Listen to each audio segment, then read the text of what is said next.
মুখে সোম, পার্বতীর অদম্য বিশ্বাসে জমে উঠছে আমাদের দাদামণি। জি বাংলার জনপ্রিয় ধারাবাহিক আমাদের দাদামণি এখন দর্শকদের আবেগে বেঁধে ফেলেছে এক টানটান পরিস্থিতিতে। স্বামী সোম মৃত্যুর সঙ্গে লড়ছে হাসপাতালের আইসিইউতে, আর অন্যদিকে পার্বতী আগুনের চুল্লির ওপর দিয়ে হাঁটছেন কঠিন ব্রত পালনের জন্য।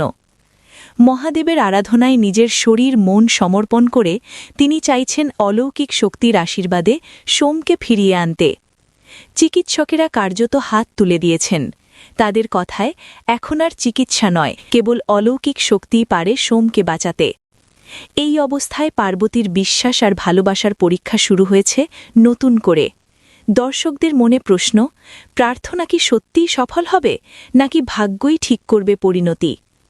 কিছুদিন আগেই সোম পার্বতীর সম্পর্কে জমেছিল ভুল বোঝাবুঝির পাহাড়। এক নববিবাহিতা তরুণী এসে নিজেকে সোমের স্ত্রী দাবি করায় ভেঙে পড়েছিল পার্বতীর বিশ্বাস।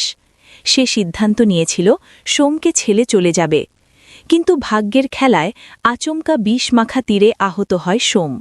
সেই মুহূর্তেই বদলে যায় সবকিছু। একসময় বিপদে পড়লে সোমই পার্বতীকে রক্ষা করেছিল, এবার ভূমিকা বদলেছে।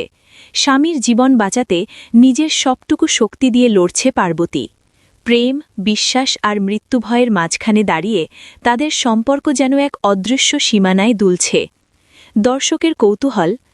প্রতিদিন রাত ৯টায় সম্প্রচারিত এই ধারাবাহিকের প্রতিটি নতুন দৃশ্য দর্শকদের মনে তৈরি করছে আরও প্রশ্ন। সোম কি ফিরে পাবে জীবন? পার্বতীর অদম্য বিশ্বাস কি অলৌকিকভাবে সফল হবে, নাকি গল্প অপেক্ষা করছে আরও বড় চমকের জন্য?